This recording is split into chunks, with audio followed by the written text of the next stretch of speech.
Hello students, मैं हूं संदीप श्रीवास्तव और न्यू एजुकेशन पॉलिसी के तहत ग्रेजुएशन के स्टूडेंट्स के लिए जो इंडियन कॉन्स्टिट्यूशन सब्जेक्ट है उसके लिए ये मेरी स्पेशल लेक्चर सीरीज़ है जिसका थर्ड पार्ट अब मैं आपके सामने प्रस्तुत करता हूं।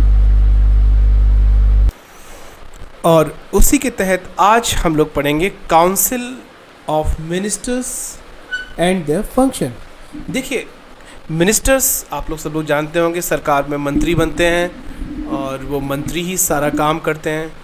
आप लोग अक्सर न्यूज़ में भी सुनते होंगे कि आज मिनिस्ट्री ने ये फ़ैसला किया, आज मिनिस्ट्री ने वो फ़ैसला किया। तो वही मैं आज नट शेल में और समरी में आपको बताने की कोशिश करूँगा, इससे आपको काफ़ी जानकारी मिलेगी। तो article 75 of the Indian constitution, इसके तहत prime minister council of ministers को सिलेक्ट करते हैं और देन प्रेसिडेंट उनका अपॉइंटमेंट करता है। While selecting the ministers the PM keeps in mind that due representation. प्रधानमंत्री जी क्या सोचते होंगे जब वो मंत्रिमंडल का चयन करते होंगे? वो ध्यान रखते हैं कम्युनिटी, कास्ट, रीजन, यानी कि साउथ का भी रिप्रेजेंटेशन हो, नॉर्थ का भी रिप्रेजेंटेशन हो, हर तरह की कम्युनिटी के लोगों का रिप्रेजेंटेशन हो। उसमें ट्राइबल्स भी हों तो उसमें एससीज भी हों, ओबीसीज भी हों, जनरल भी हों, सभी लोगों का रिप्रेजेंटेटिव हो, रिप्रेजेंटेशन हो और साथ में उसमें इंटेलिजेंट लोग मिनिस्टर बन के आए। क्या एलिजिबिलिटी है एक यूनियन मिनिस्टर की? तो प्यारे बच्चों, पहली बात तो यूनियन मिनिस्टर को दोनों सदनों में से किसी एक सदन का मेंबर होना ज़रूरी है, या तो राज्यसभा का या फिर लोकसभा का। अगर वो इनमें से किसी भी सदन का मेंबर नहीं है तो अगले 6 महीने तक उसको मेंबर होना ज़रूरी है। अगर वो मेंबर नहीं होता है तो फिर वो मिनिस्टर भी नहीं रह पाएंगे।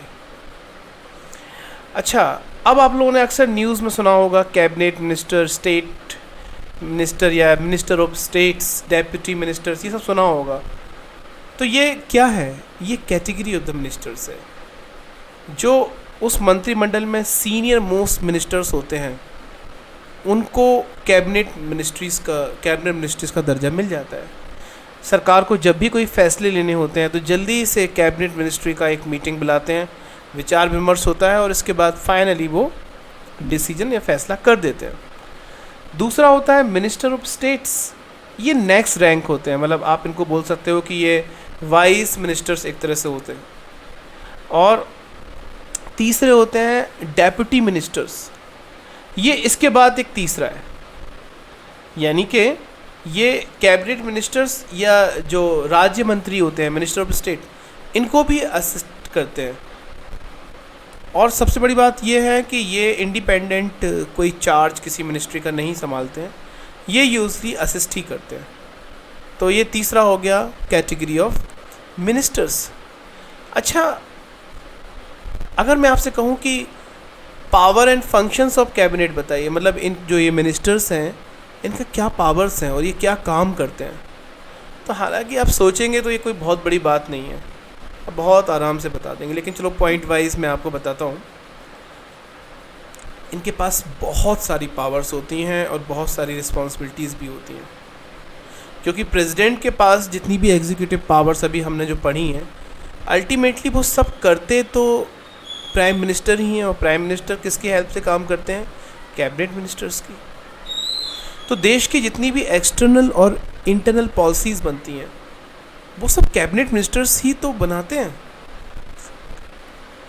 डिफेंस से रिलेटेड कोई डिसीजन लेना है, सिक्योरिटी, देश की सिक्योरिटी से रिलेटेड कोई डिसीजन लेना है, कोई ऑर्डिनेंस लाना है, कोई बिल पास करना है, कोई कॉन्स्टिट्यूशन अमेंडमेंट करना है, ये सब कुछ भी करना है, तो हर चीज़ में आपकी मिनिस्ट्री ही काम करती है। यानी कि आप देख सकते हो कि कितनी इम्पोर्टेंट होती है ये मिनिस्ट्री। इसके अलावा आपने सुना होगा कि माननीय राष्ट्रपति जी का अभिभाषण है, तो पता है ये अभिभाषण कौन तैयार करता है? ये भी हमारे कैबिनेट मिनिस्टर्स ही तैयार करते हैं। इसके अलावा पार्लियामेंट का इस सेशन का क्या एजेंडा होगा, ये सब भी हमारे मिनिस्टर्स ही तय करते हैं। तो देखिए आपने कैबिनेट मिनिस्टर्स की कितनी सारी पावर्स है, बहुत सारा तो मैं चर्चा ही नहीं कर रहा हूँ। आप सभी लोग न्यूज़ देखते हैं, तो आप ये तो मैंने बताया है, तो आप लिखिए आइए, और अगर आपके दिमाग में कुछ और भी आता है तो वो भी आप लिखाइएगा, क्योंकि आज बहुत सारी जानकारी हमें प्रैक्टिकली ही मिल जाती है। चलिए, नेक्स्ट टॉपिक है अटॉर्नी जनरल ऑफ इंडिया। इनके पावर और फंक्शंस के बारे में बात करेंगे। अच्छा, कभी आपने सोचा है सरकार कोई बिल बनाती है, कोई कानून बनाती है, तो बहुत सारे उसके अगेंस्ट में कई बार PIL लग जाती हैं, बहुत सारे लोग उसके अगेंस्ट में कोर्ट चले जाते हैं। तो क्या सरकार को पता नहीं रहता है कि हम ये कुछ बना रहे हैं और ये कोर्ट के सामने टिकेगा कि नहीं टिकेगा? और क्या सरकार लॉ के बारे में सब जानती होगी? कोई प्रधानमंत्री है, मंत्री जी हैं, मोदी जी हैं, अमित शाह जी हैं, गडकरी जी हैं, धर्मेंद्र प्रधान जी हैं, ये इतने बड़े बड़े जो नेता हैं, क्या ये सब लॉ के बहुत बड़े जानकार हैं? अरे नहीं, सरकार का भी एक बहुत बड़ा लॉ ऑफिसर होता है और इसको बोलते हैं attorney general of India. Attorney general of India का काम क्या होता है? ये प्रेसिडेंट, प्राइम मिनिस्टर, मिनिस्ट्री यानी कि पूरी सरकार को लॉ से रिलेटेड सभी तरह की सलाह देते हैं, और सरकार के फेवर में ये जितने भी केसेस होते हैं, तो ये और इनकी टीम ही इन केसेस को हैंडल करती है। अच्छा, अटॉर्नी जनरल कोई भी बन सकता है क्या? ना ना ना ना ना ना, कोई भी नहीं बन सकता। अटॉर्नी जनरल वही बन सकता है जिसके पास सुप्रीम कोर्ट का जज होने की योग्यता हो। यानी कि सुप्रीम कोर्ट का जज बनने के लिए जो भी योग्यता चाहिए, वो सारी बातें अटॉर्नी जनरल में होनी चाहिए, तभी अटॉर्नी जनरल का अपॉइंटमेंट होता है। यानी कि आर्टिकल 76(1) इसके तहत अटॉर्नी जनरल का अपॉइंटमेंट होता है। अच्छा, एक बात बताएं, अभी करंट में देश के अटॉर्नी जनरल कौन है? सोचिए सोचिए सोचिए। यस, ही इज़ के वेणुगोपाल। अच्छा, इनकी ड्यूटीज़ क्या क्या होती हैं, फंक्शंस क्या क्या होते हैं? तो अभी अपन ने चर्चा की ना कि ये सरकार को सलाह देते हैं लीगल मैटर्स में। सरकार के जितने भी लीगल बातें होती हैं, उससे रिलेटेड सारी सलाह, सारी ड्यूटी, सब कुछ अटॉर्नी जनरल जी के पास ही होती है। सुप्रीम कोर्ट में जब कभी सरकार को बुलाया जाता है, तो सरकार के बिहाफ में माननीय अटॉर्नी जनरल ही सुप्रीम कोर्ट के पास जाते हैं। इवन कई केसेस ऐसे होते हैं जहाँ पे यूनियन गवर्नमेंट को हाई कोर्ट के पास भी जाना पड़ता है, तो हाई कोर्ट के पास भी अटॉर्नी जनरल ही गवर्नमेंट के बिहाफ में जाते हैं।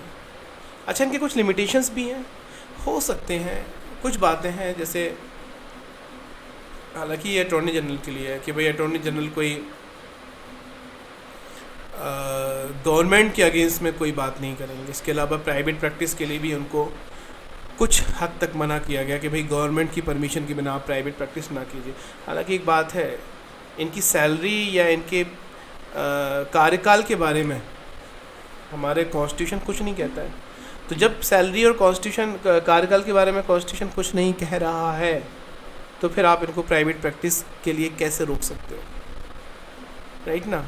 तो ये प्राइवेट प्रैक्टिस करते हैं, बट इनसे ऐसी आशा की जाती है कि आप सरकार का सहयोग ले या सरकार की सलाह लेके, परमिशन लेके ही आप प्राइवेट प्रैक्टिस करें।